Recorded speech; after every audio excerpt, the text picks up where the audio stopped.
Hello, everyone out there in Rumble X and YouTube land. Welcome back to Diego Knows. Of course, I'm Diego, and today we're going to talk Mamma Mia. That's right, Mamma Mia, your favorite rom-com from the year 2008. Favorite rom-com. If you're gay, it's probably your favorite movie in the whole world. That, next to, you can't stop the music. Don't even ask me about that. All right, anyway, yes, Mamma Mia from 2008. The movie takes place in the year 2000. Now, why did this movie get made? Okay, I kept asking myself that question like within the first 5 minutes of watching this movie. Why did this movie get made? Well, I think there's a good reason for it. Okay, you notice how every 20, 25 years, there's a resurgence in nostalgia for whatever happened the 20, 25 years before. Okay. For example, for those of you that are around my age, okay, or grew up in the 80s like I did, all right, there was a big resurgence for the 60s, okay, for Vietnam, okay? As a kid, I couldn't watch a movie, I couldn't watch a TV show or read a magazine or something, nothing, okay, without hearing about friggin' Vietnam, okay? Now, Vietnam, that was before my time. I was not alive at that time. Okay, I could care less about Vietnam. I don't know who won. I don't know what it was about. Okay, not in the 80s. I didn't. Okay, I was just a kid. But I couldn't watch anything without being told about friggin' Vietnam. It was everywhere. Think about the movies that came out in the 80s. Like Platoon, Full Metal Jacket, which is my movie because I'm a Marine, right? Casualties of War, Born on the 4th of July, Good Morning Vietnam, okay? I mean, the songs, okay? You kept hearing that stupid-ass song, Turn, by the Byrds, I kept playing that over and over again on TV and the radio. The Wonder Years would always reference Vietnam. It took place in the 60s, even though it was a show from the 80s. They referenced Vietnam all the damn time.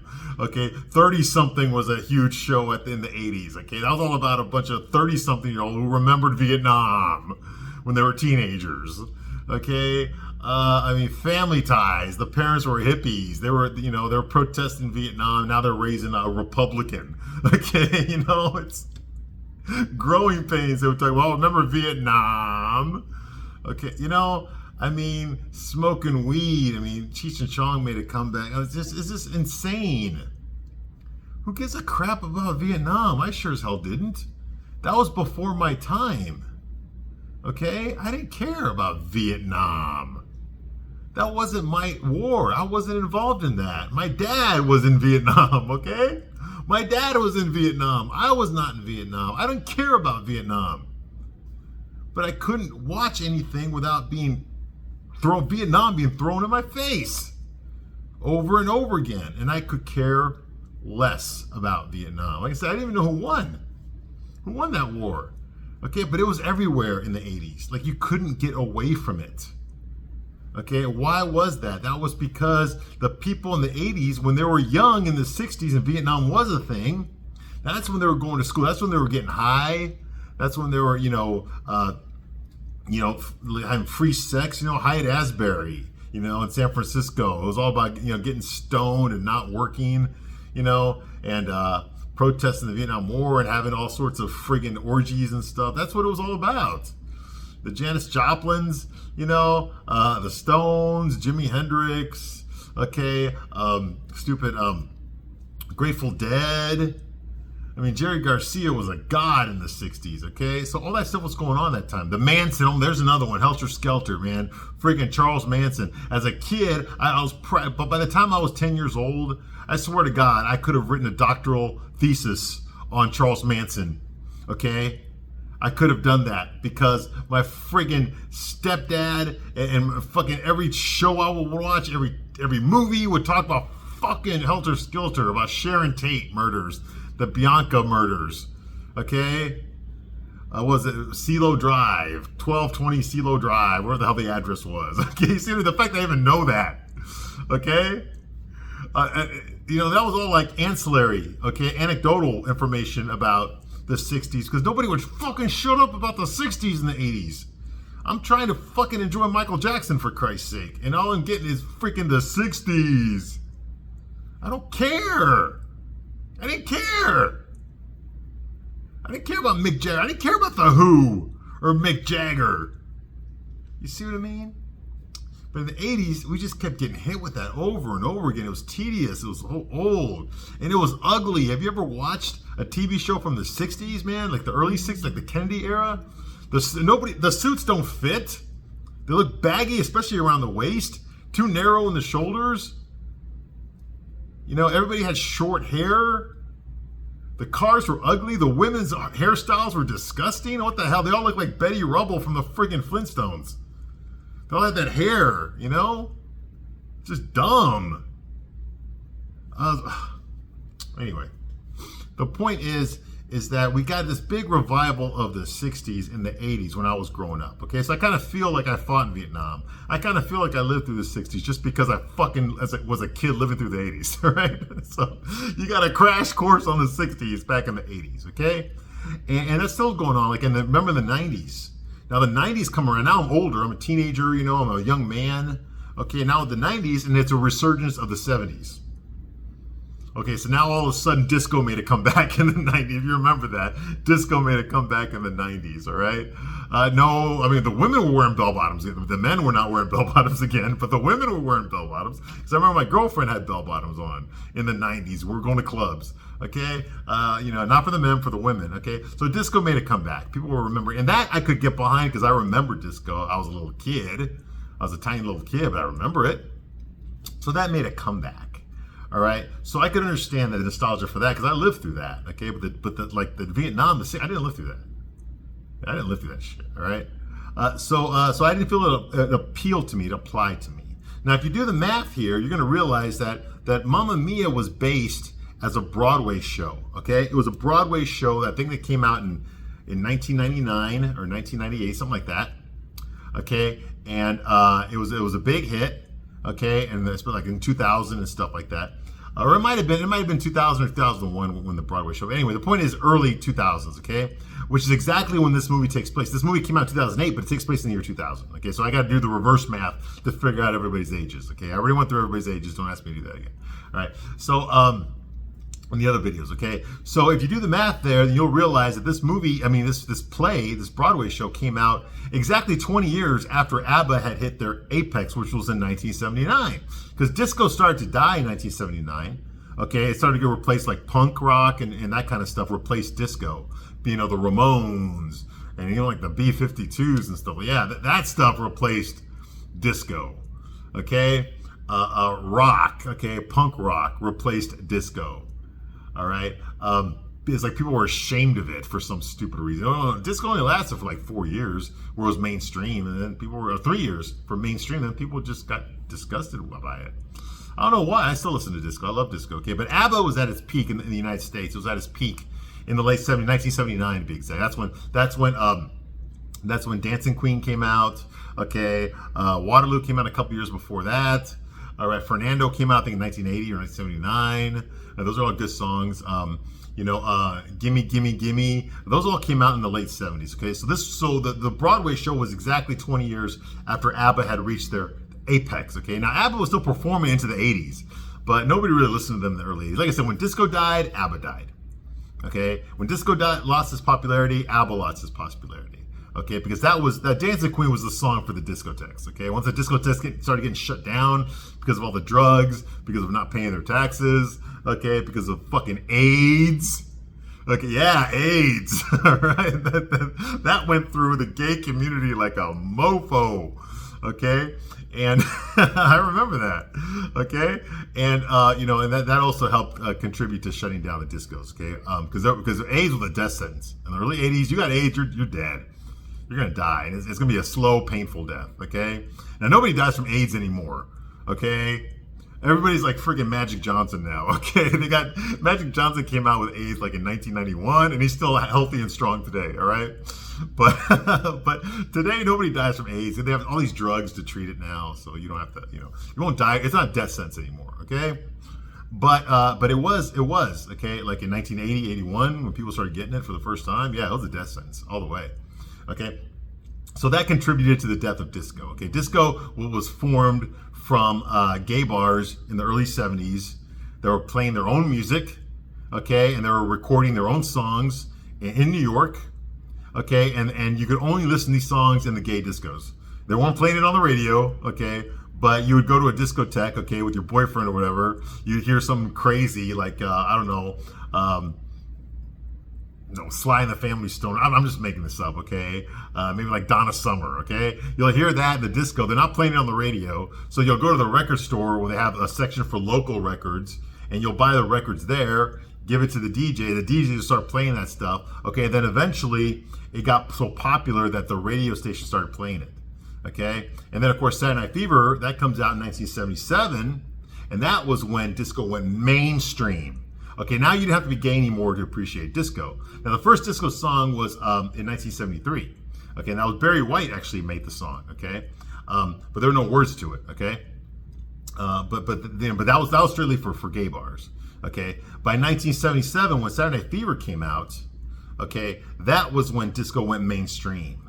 Okay, also you got Vinnie Barbarino, who's a TV star from Welcome Back, Kotter. He puts on that white suit. And, he does this movie, and Danny Terrio, from Dance Fever, taught him how to dance, Hell yeah, I still know those moves. Yeah. I grew up with it. Okay, I was listening to that shit on the radio.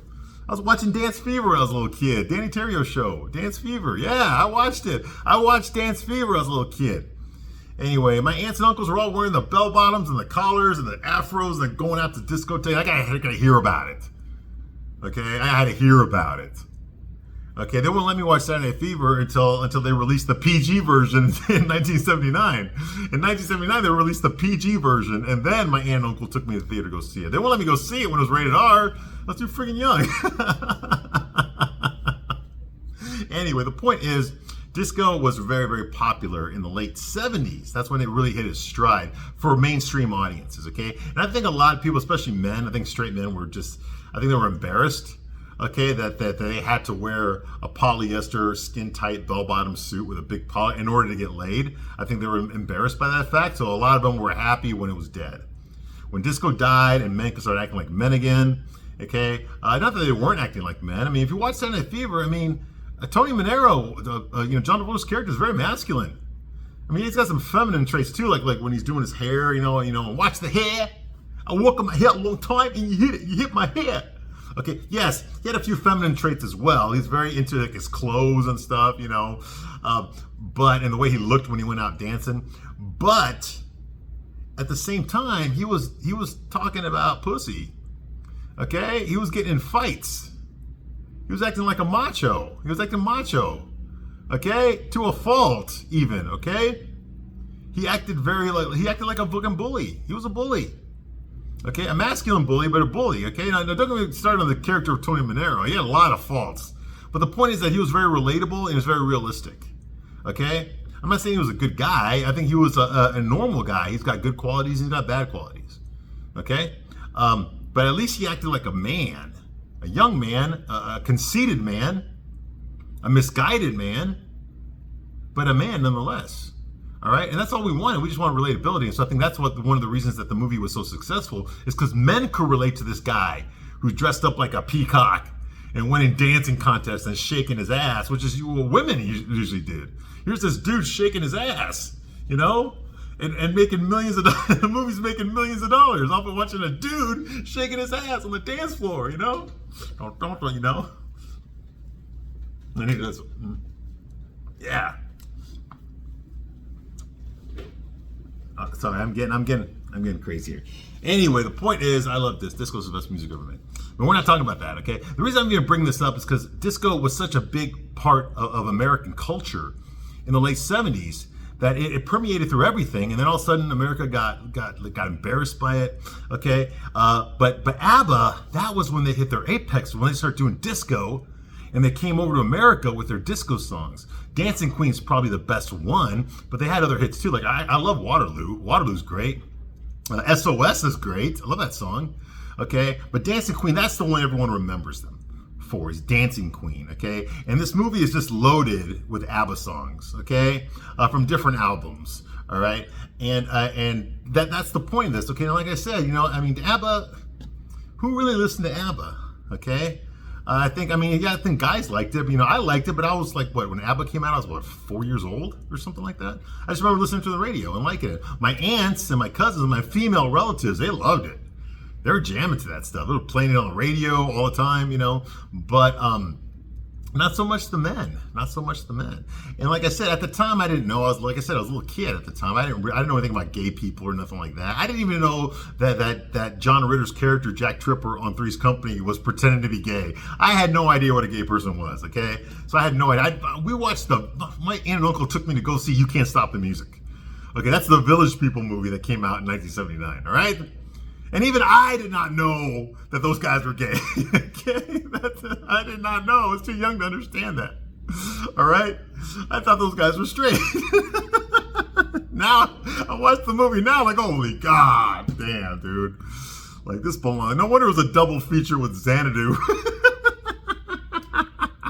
With Olivia Newton-John. And Michael Beck, yeah, from the Warriors. He was a leader in the Warriors. Yeah, they did a fucking rom-com. And I think it was actually Gene Kelly's last movie before he died. But anyway, the point is that there's a lot of gay shit in the 70s, right? That I did not know was gay. Okay? Yeah, so there was a lot of that in the 70s, all right? And now, these young kids, okay, or these gay teenagers, whatever the hell they were, okay, people used to go to the discotheques. Now they're older, okay? Disco's dead, been dead for 20 years, but they want to relive their youth.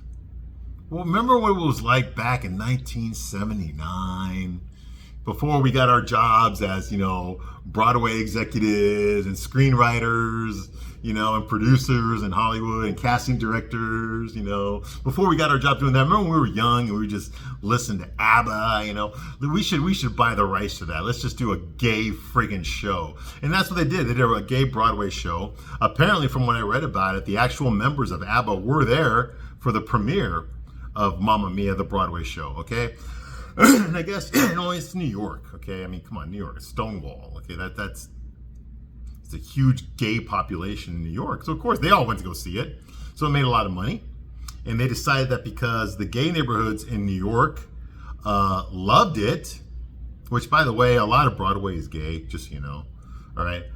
You know, like a higher percentage than the normal population, okay? I did musical theater. I know I'm in a big city in Chicago, okay?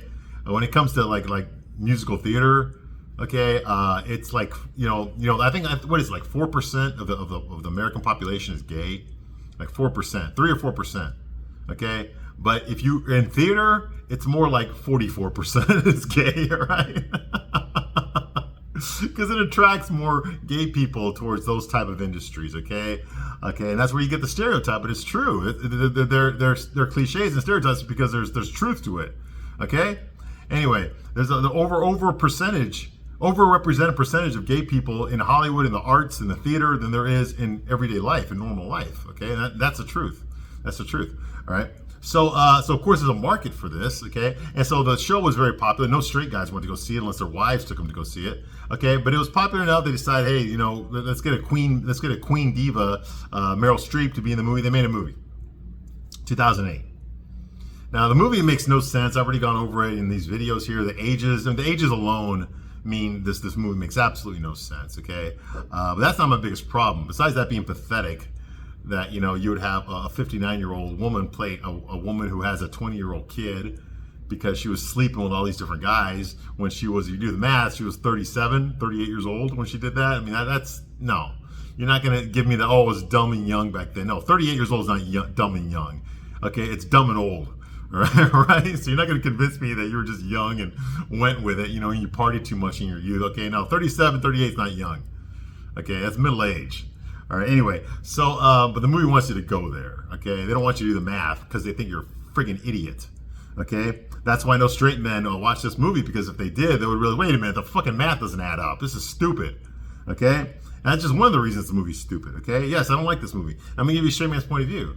Okay, but that's the reason this was made. Okay, it's because the gay people that loved ABBA, listened to ABBA and going to the discos back when they were young, in their early 20s, whatever. Okay, now they're in their mid 40s and they want to relive their youth. And they know there's a market of people out there that did the same thing they did in the late 70s that want to relive their youth too. Okay, so that's why this Broadway show was made, and that's why this friggin' the gay-dominated liberal Hollywood made the friggin' movie. Okay, and that's why there's no real men in this movie, because if there's one thing that Hollywood rom-com producers hate is an actual honest to goodness straight male. Okay, they can't have that. Okay, they can't have men acting like real men, because that kind of pops the balloon, you know? It ruins the illusion. Okay, so all these men have to be feminized. They basically have to be women in men's bodies. They have to be very complacent. They have to be easily manipulated, very agreeable. Okay, they don't really get angry, and they don't really disagree with anything. They do what they're told. Okay, and they're always subservient to whatever third wave feminist is standing right next to them. Okay, which is basically every woman in the movie. Okay. And then that's the same thing with like TV shows are the same way. I mean, Sex and the City. If you watch, I've reviewed every episode of Sex and the City, so I know what I'm talking about. Okay, it's on this channel, every single episode. Okay, and it's the same shit as that. You got a bunch of unattractive women that the movie treats them like they're all goddesses. Okay, and of course all the men, oh my god, you're so beautiful. Okay, no, you're not. You're a fucking 5 at best on a good day. On a good day, you're a 5, and that's it. But no one's gonna say that in the movie because that ruins the illusion. You gotta live in fucking fairy tale land. That's the difference between these rom-coms. These rom-coms are worse than a guy movie. You know why? Because a guy, when we watch Predator, or we watch Die Hard, or we watch a Spider-Man movie, okay, when we watch that shit, we know it's bullshit. We went in knowing it's bullshit, and we know it's bullshit going out too. We know that stuff's never gonna happen to us. We know it's impossible. Okay? We know that. We don't think, oh my God, that's going to happen to me too, just like it happened to Rocky in Rocky 3. No, it doesn't. We don't think that way. Women think that way. You see what I mean? A woman would think that a 58-year-old lady is a fucking sex goddess to a bunch of young men, attractive men, in Speedos, fucking each other in the ass on a beach. In Greece.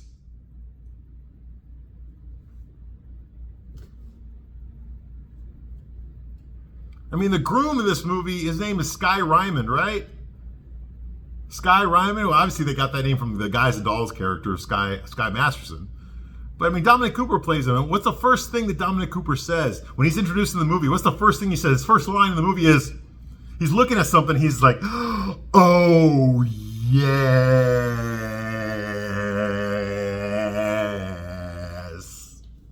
He does that in the fucking movie. That's how we're introduced to the groom.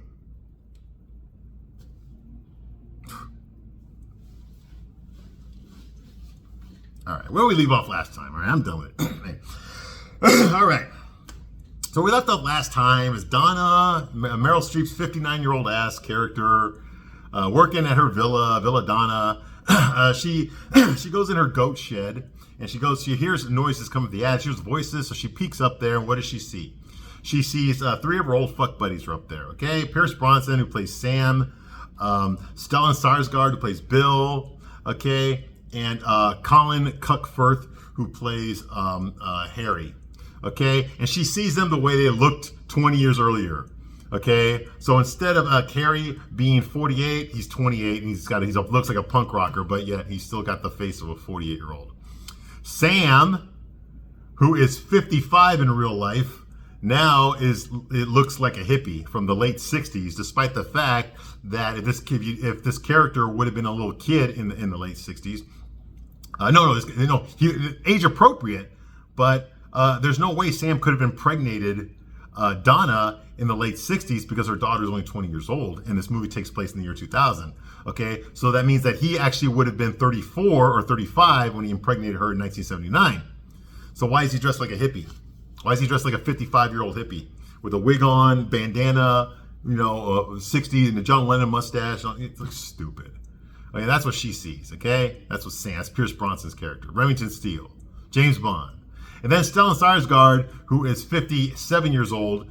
There, okay, 20 years before that, he would have been 36 when he fucked Donna in the summer of '79. But yeah, he looks like a 57-year-old in a wig and a Hawaiian T-shirt. It looks dumb. Anyway, that's what she sees. and she realizes what the hell these guys doing there. Blah blah blah. She talks to them. They tell her, "Oh yeah, we just showed up here by accident, and we don't know each other or anything." And they don't, because they're all idiots and they don't question anything. Okay, and she basically bullies them around, tells them to get the fuck off the island. There's a woman, there's a girl, a local girl who's getting married. She doesn't say your daughter is getting married, because she doesn't know which one of these three guys is the father of Sophie who's getting married. But she said the local girl's getting married, so you need to get out of here, okay? So she basically kicks them off the island without really saying hi to them or how they're doing or nothing like that, okay? And the men, of course, agree to this, because they're all a bunch of fucking dumbasses with no lives. Despite the fact they're all successful millionaires in their own professions and professionals, scattered all over the world. Okay, Sam's in New York, Bill is in Norway, I don't know where the hell he is. I think he's in Italy or some shit, I don't know. And Harry's in London, okay? And they all have nothing going on in their lives. They've just been sitting around with their thumb up their ass waiting to get a letter from an old fuck buddy from 21 years ago that they're still in love with and have not moved on in their lives with. All right? Because that's very realistic when it comes to straight guys. Well, at least straight guys that are written by gay guys. So anyway... So Donna, of course, she runs out of there, tells them to get the fuck off the island, runs out of there, and she sees her shit-faced friends, okay? Her other pathetic 58, 59-year-old friends that are also single, okay? And getting drunk, getting shit-faced, that's all they do, okay? And she goes to them and tells them that her old fuck buddies are there. And Tanya, of course, is flirting. She's flirting with the young black guy bartender that's there, okay? And, of course, the young black guy bartender, he's not looking at all the hot women his own age in their 20s that are walking around in bikinis, right? And scissoring each other. No, he's not. He's obsessed with the 58-year-old drunk, chain-smoking, Botox-faced, okay, wrinkled skin woman who thinks that she's a fucking 10. All right. That's the one he's in fantasizing about, okay? That's the one he's fucking with his eyes, okay? And so that's going on here. Donna won't come out of her room. She wants to stay there and act like a little kid, okay? So they start butchering the song Chiquita by ABBA, okay? To try to get Donna to come out of the room, okay? Trying to cheer her up, all right?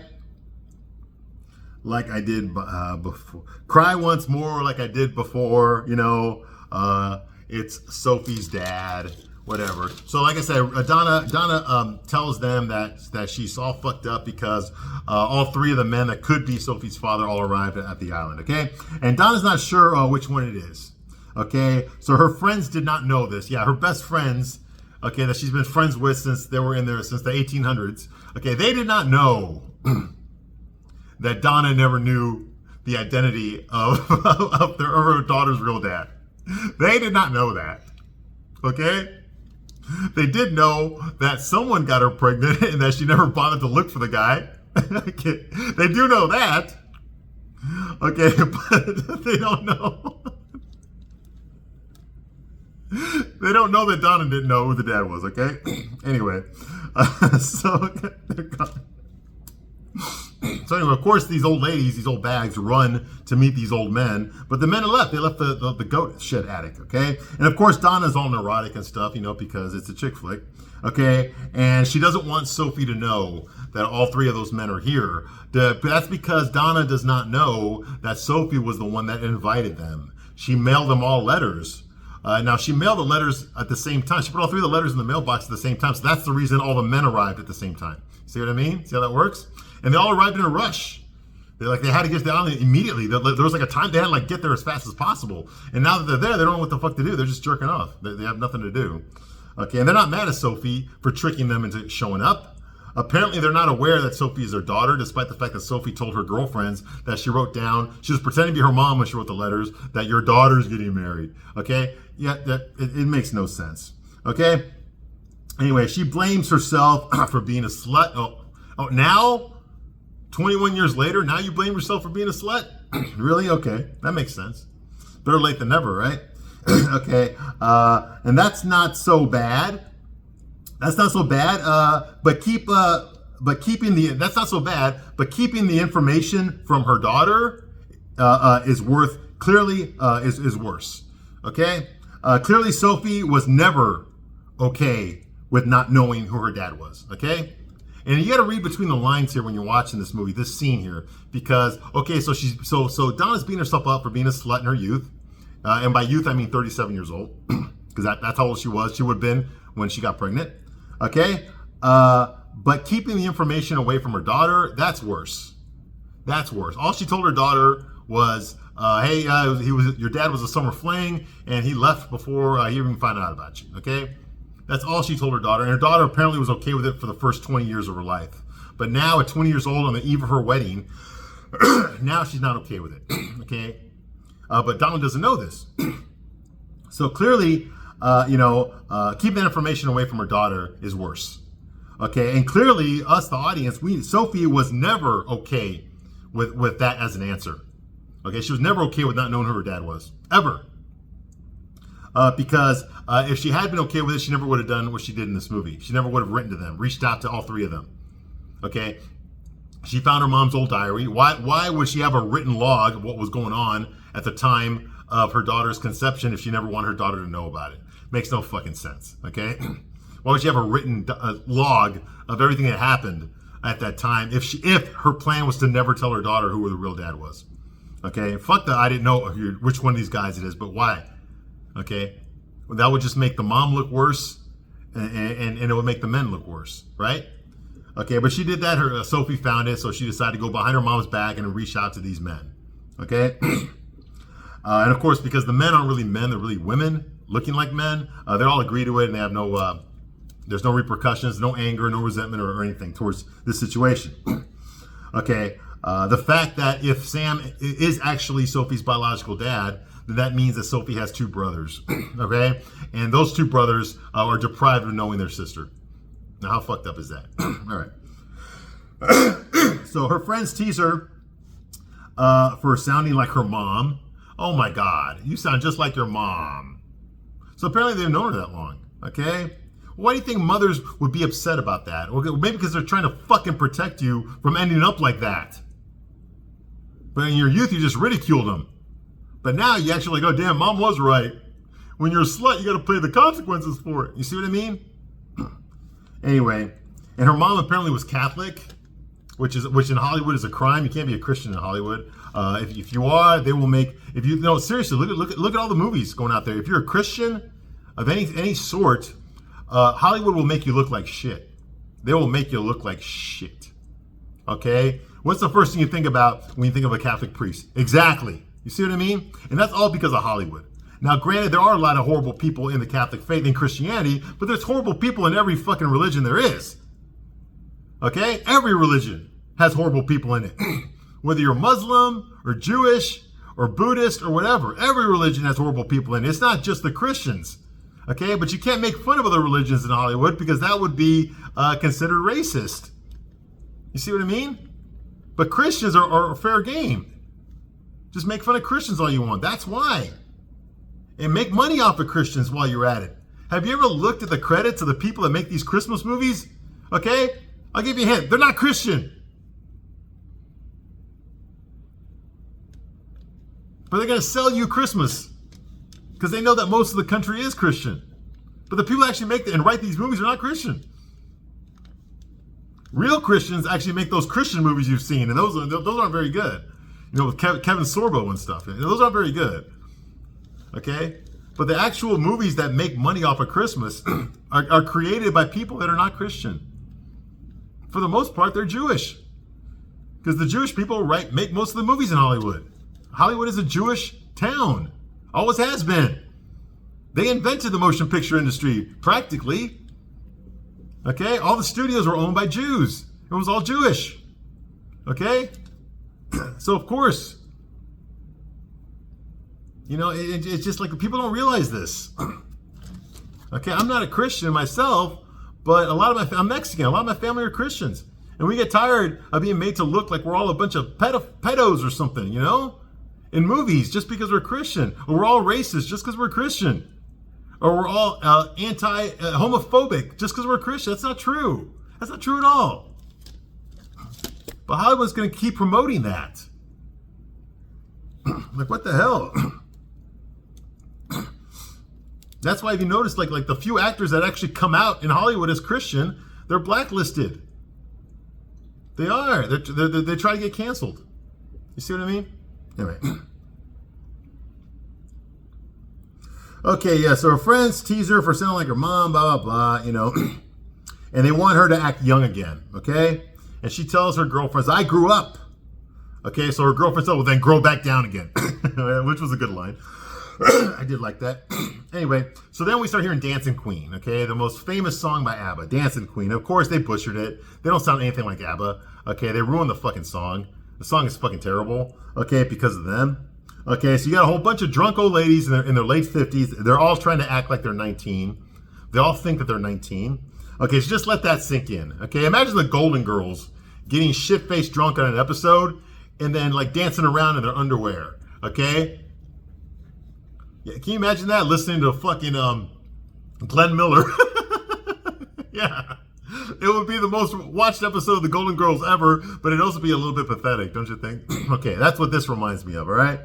Okay, I mean, Meryl Streep's kid, Donna starts jumping up and down on a bed like she's fucking 11 years old, all right? Okay, but she's actually 59 years old, all right, in real life, okay? Okay, and they slide down the stairs, okay? They act like they're a bunch of fucking idiots, these women, okay? In front of Donna's employees, no less. They're getting fucked up and acting all crazy, okay, in front of Donna's employees, okay? Yeah, so, and guests that are staying there. The owner is acting like an idiot, okay? They knock over ladders, okay, which almost injure people. The men are on the ladders, not the women. Women are not harmed in any way. It's only the men that get fucked over physically, okay? Knocking over ladders. They teleport to different locations on the island, okay? And only the women join the parade. There's an only women parade on the island, but nobody calls out the sexism there, okay? And there is one dude, but he's playing the piano, okay? And of course, on a canoe, okay? He's playing piano on a canoe. I guess he got a piano on there. Okay, and of course, all the dance sequences that the women doing are choreographed.